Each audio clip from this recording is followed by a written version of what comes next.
All right, let's get right into it. We are going to look at one single, really chaotic day, March 9th, 2026, and see how this one military action just completely spiraled into a global crisis, impacting everything from our alliances to the price of gas. Yeah, that's what the president said right as this whole thing started kicking off. It really sets a chilling stage for a crisis that, as it turns out, began with a massive miscalculation. So, where did this all start? Iran. The whole plan was supposed to be a quick, clean, decisive military strike. But, as we're about to see, the reality was, well, a whole lot messier. And this is where things just went completely off the rails. The plan was basically to copy what they did in Venezuela.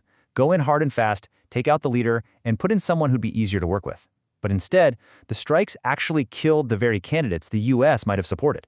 The result? A power vacuum, which was immediately filled by someone even more hostile to the United States. So you'd think maybe they could contain this, right? Nope. This initial mistake didn't stay in Iran for long. It almost immediately started to boil over, sending shockwaves way beyond its borders. So, the result of this whole operation? Instead of getting a more moderate leader to the table, they got Mujtaba Khamenei, the son of the last supreme leader who everyone considers to be an even bigger extremist. The problem wasn't solved, it was magnified. So what was the response from the White House? Did they try to de-escalate this new, more dangerous situation? Not exactly. Reports started coming out that the president was already saying he'd be fine with killing this new leader if he didn't immediately give in to U.S. demands. And right away you could see the ripples spreading out. It wasn't just a US-Iran problem anymore. Word came out that Iran was activating its sleeper agents in other countries. Meanwhile, key allies in the Gulf, countries that had invested billions in the US, were starting to publicly ask why they were being dragged into this. And even big US tech companies were suddenly getting very nervous about their own huge investments in the region.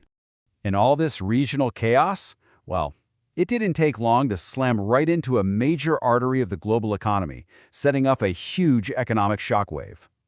And this right here, this is the reason why. The Strait of Hormuz. You got to understand, this is a global choke point. When ships stop moving through there, it's not just about oil. It's about the fertilizer we need to grow our food.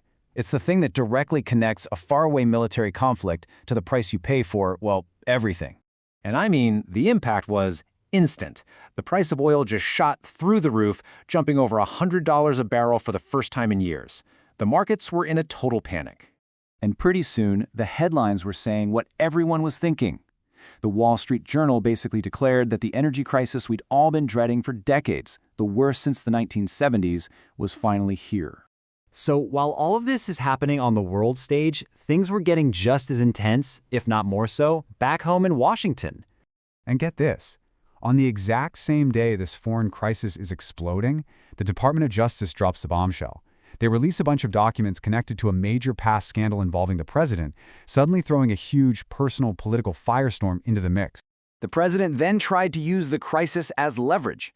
He basically told Congress, pass my big, controversial voting bill, the SAVE Act, or I'm not signing anything else. The Democrats' response was immediate, absolutely not. They promised total gridlock. And this really shows just how shaky their political position was. Even if they wanted to force this through, they just didn't have the votes in the Senate.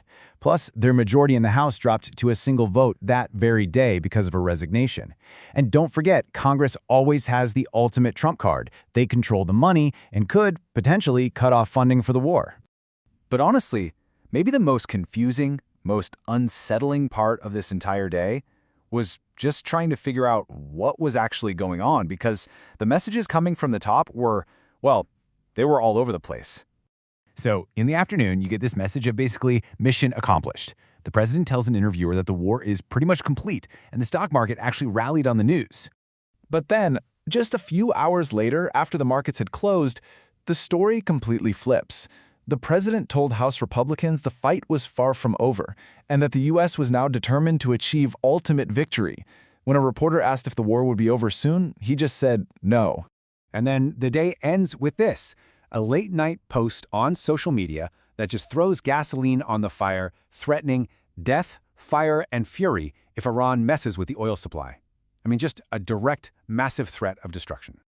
So let's just take a step back. After just one dizzying day, you've got the global economy teetering, a war spiraling out of control, total political gridlock at home, and a commander-in-chief sending completely contradictory messages. It just leaves you with this one massive, unsettling question. What in the world happens next?